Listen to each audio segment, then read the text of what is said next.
En la lasta video vi vidis la komencon de nia bicikla vojaĝo en la Baltaj Landoj, de Pollando ĝis Litovio. Nun vi vidos, kiel ni biciklis tra Litovio ĝis Latvio.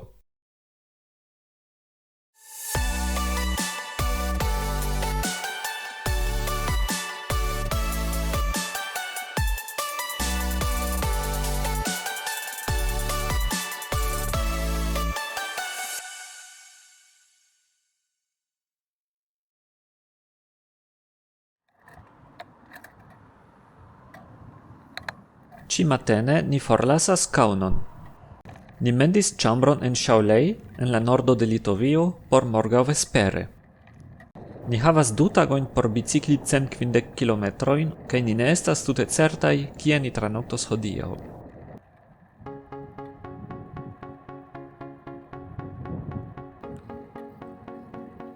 La tago bone komenciĝas. Estas ideala bicikla vojo laŭ Nemano.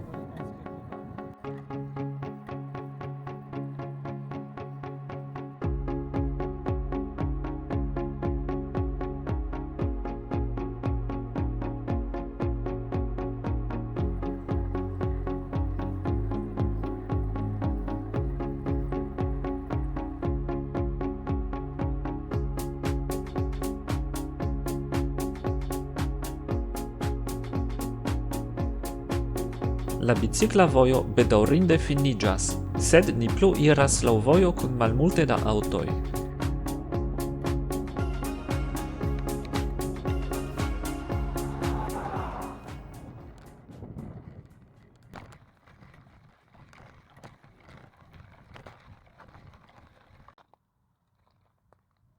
Nun ni devas trairi la riveron, kaj mi ĝojas vidi, ke la pramo, pri kiu mi trovis malmultajn informojn en la interreto, vere ekzistas.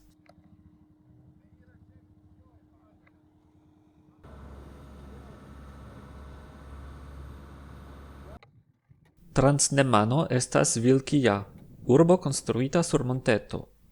Mi ne atendis tian deklivon en Litovio. Ĉe la supro staras preĝejo, de kiu oni povas vidi belan panoramon.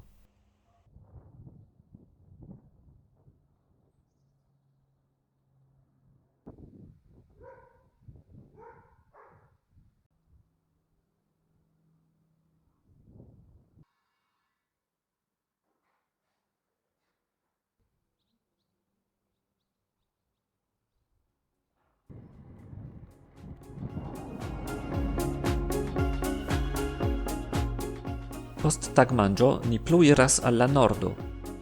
Sur tiu vojo estas malmulte da trafiko, kaj estas nur kelkaj vilaĝoj, el kiuj la plej granda estas ĉi tiu Ĉekiŝkej.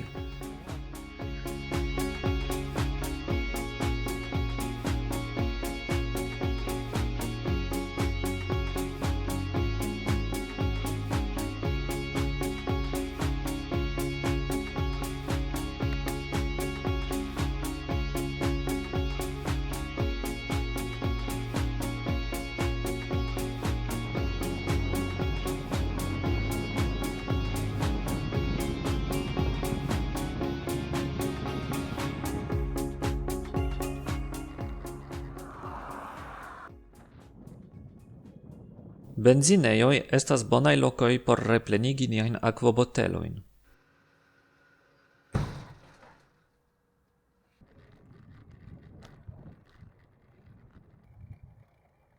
Posttagmeze ni faras paŭzeton en Arjogala, malgranda urbo proksimume 30 kilometrojn norde de Vilkija.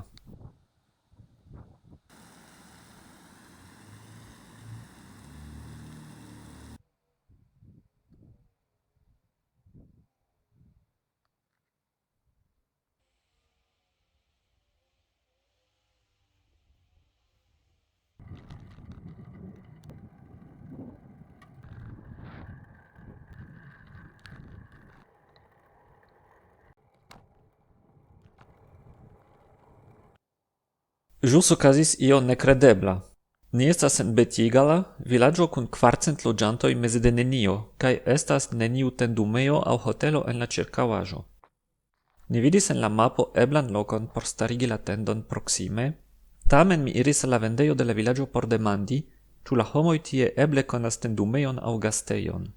Tiam la vendistino telefonis al iu, kaj finfine alia virino venis kaj malfermis por ni la pilgriman domon, kaj diris, ke ni povas tarnokti tie.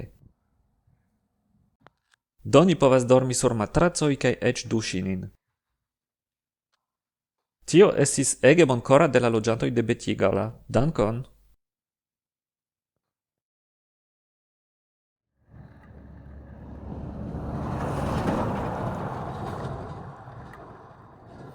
Ni ellitiĝis frue, ĉar ankoraŭ estas longa vojo ĝis Shaolei.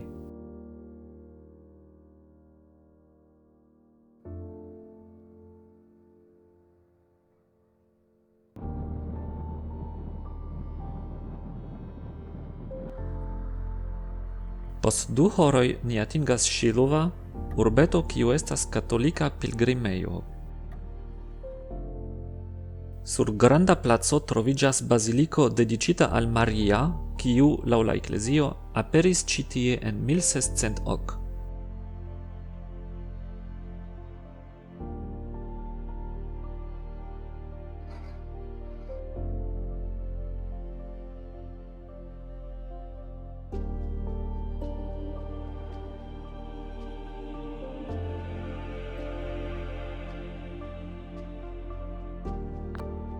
Regule okazas grandaj katolikaj kunvenoj, sed ĉi-matene la placo estas strange malplena.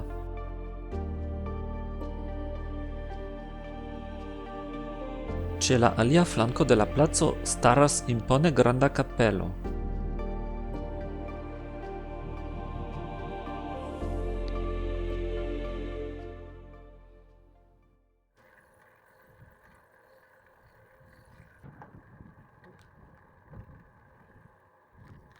Bicikla vojo kondukas nin ĝis nia sekva halto, Tiituvienai. Ankaŭ ĉi tiu urbo estas konata pro religiaj kialoj, nome monaĥejo el la 17. jarcento.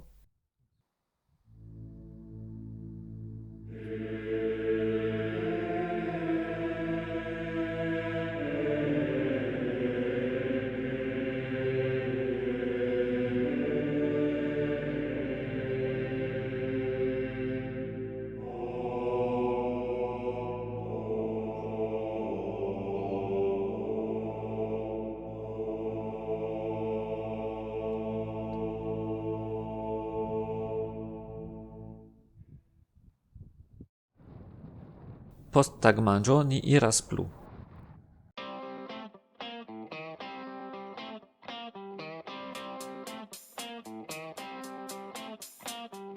Mi iom timis ĉi tiun parton de la vojaĝo. Inter Tiituvienai kaj Shaolei estas 40 kilometroj da vojo kun nenio interesa por vidi, nur vilaĝetoj. Sed kun oftaj paŭzoj kaj multe da akvo ni iom post iom progresas.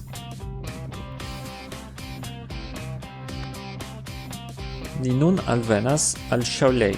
La oficiala teritorio de la urbo estas strange granda, ĝis la urbocentro restas 10 kilometroj.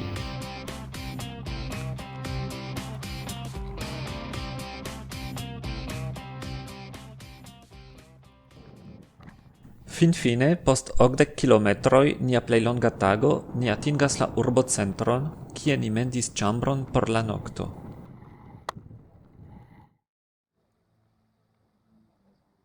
Ni riposis, kaj nun ni iras viziti la urbon.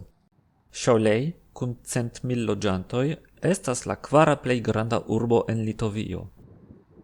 Ĉi tie ni estas en la Vilna strato, granda kaj agrabla piedira strato en la urbocentro.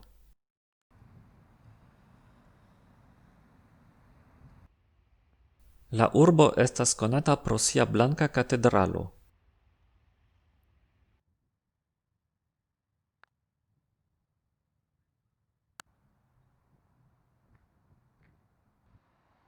Alia vidindaĵo estas la placo de la sunhorloĝo. Sur tiu kolono estas statuo de arkpafisto. En la litova lingvo la vorto Shaolis signifas pafisto, kaj la nomo Shaolei verŝajne devenas de tiu vorto. Mi ne scias, ĉu la kolono devas funkcii kiel sunhorloĝo, ĉar nun estas preskaŭ la 7 horo vespere.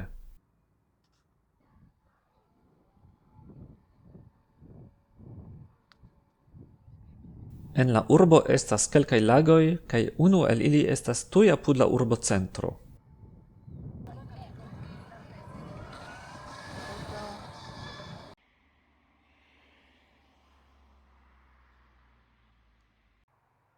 Evidentiĝas, ke Shaolei estas tre agrabla urbo.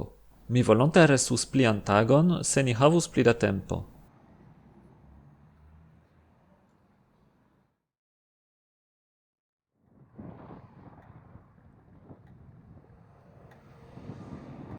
Eliri el Shaolei estas facile.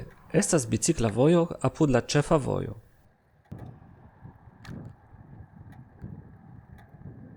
Post circa 10 kilometroj ni turniĝas al pli malgranda vojo.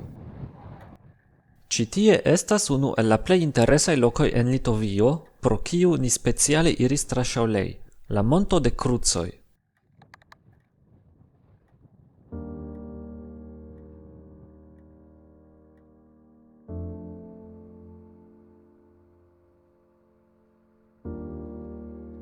Ĝi estas plia pilgrima loko en Litovio, sed ĝi estas vere unika.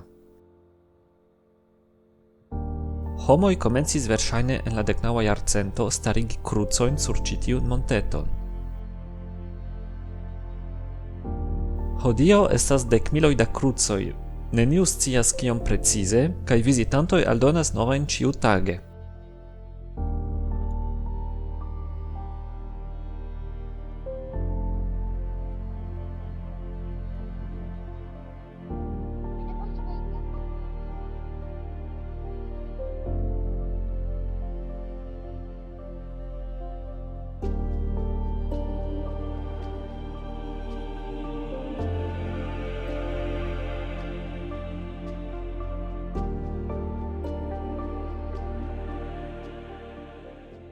La Monto de Krucoj estas vere impresa loko. Nepre vizitu ĝin, se vi estos en Litovio. Nun ni iras plu al la nordo. Ni denove uzas senasfaltajn vojojn por eviti la ĉefan ŝoseon al Latvio.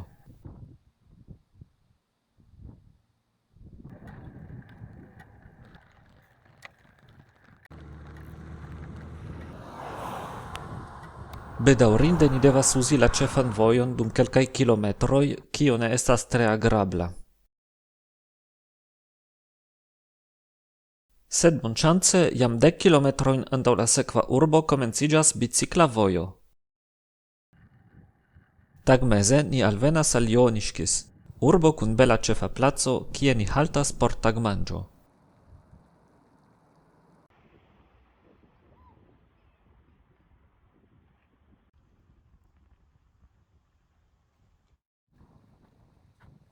Mia mapa aplikaĵo havas foje strangajn ideojn, kaj ni faras tion por eviti eĉ pli stultan vojon. Restas nur kelkaj kilometroj ĝis Latvio. Estas ideala vojo kun malmulte da trafiko.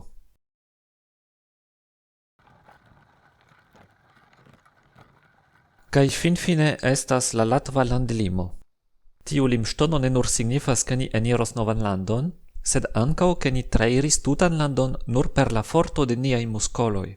Ni biciklis pli ol 300 kilometrojn tra Litovio. La unuaj kilometroj en Latvio estas agrablaj. Bela asfalta vojo, sur kiu ni estas preskaŭ solaj.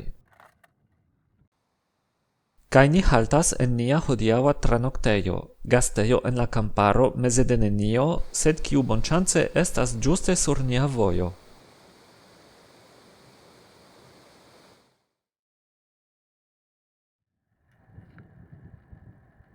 Hodiaŭ ni daŭrigas nian vojon al la nordo. Bedaŭrinde ŝajnas, ke la latvaj vojoj ne estas pli bonaj ol la litovaj.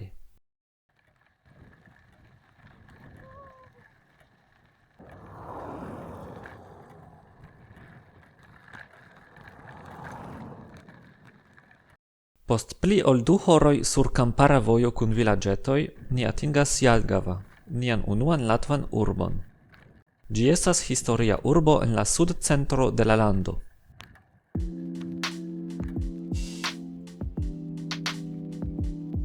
Ĝi havas belan katolikan katedralon.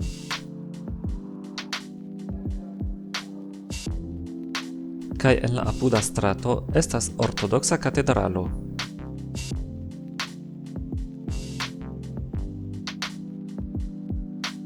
Sur placo en la centro estas monumento al Jánis Čakste, la unua prezidento de Latvio. La ĉefa monumento en Jelgava estas la baroka palaco, konstruita en la dekoka jarcento por la dukoj de Kurlando, kiam Jelgava nomiĝis Mitau, kaj estis la ĉefurbo de la Kurlanda duklando.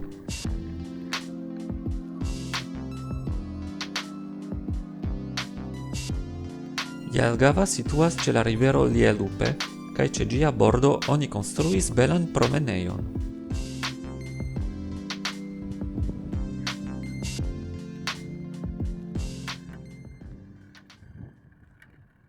Estas nia kvara sinsekva bicikla tago, do ni komencas esti lacaj. Nia celo ne estas torturi nin per pedalado, kaj aldone nia tempo estas limigita, do ni decidis iri al Rigo per trajno.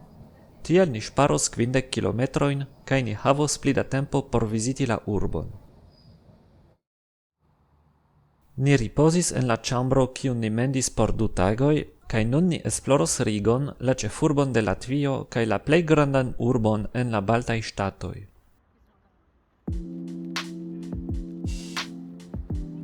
La monumento de libereco estas grava simbolo de la sendependeco de Latvio. Tuj apude estas bela parko kun kanalo.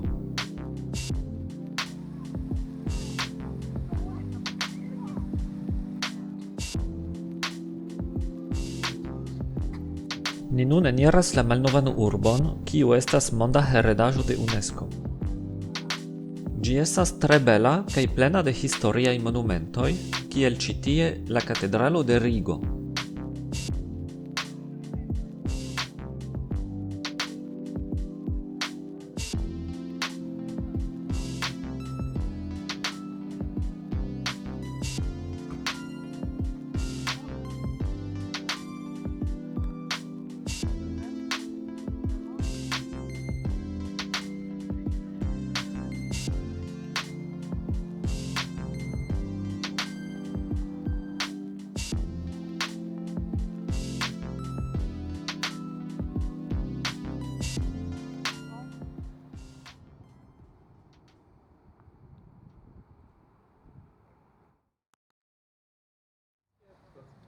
Hodiaŭ ni ne tuŝos la biciklojn kaj ni daŭrigos la viziton de Rigo, unue ekster la malnova urbo. La konstruaĵo de la Latva Akademio de Sciencoj estas bona ekzemplo de stalina arkitekturo. La sinagogoj de Rigo estis bruligitaj en 1941. Ĉi tiuj ruinoj restis kiel monumento. La centra bazaro estas grandega.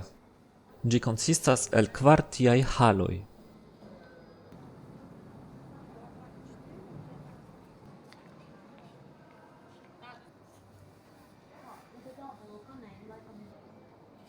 Mi devas foriri aŭ mi elspezos mian tutan monon ĉi tie.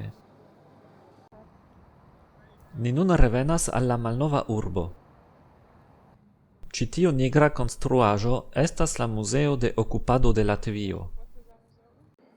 Ĝi informas pri 50-jara periodo, dum kiu Latvio estis okupita de Sovetunio, Nazia Germanio kaj denove Sovetunio. Estas tragedia sed grava parto de latva historio, pri kiu mi malmulte sciis. Rigo estas bela urbo kun riĉa historio. Mi tre rekomendas viziti ĝin, kaj indas resti plurajn tagojn, ĉar estas multo por vidi tie.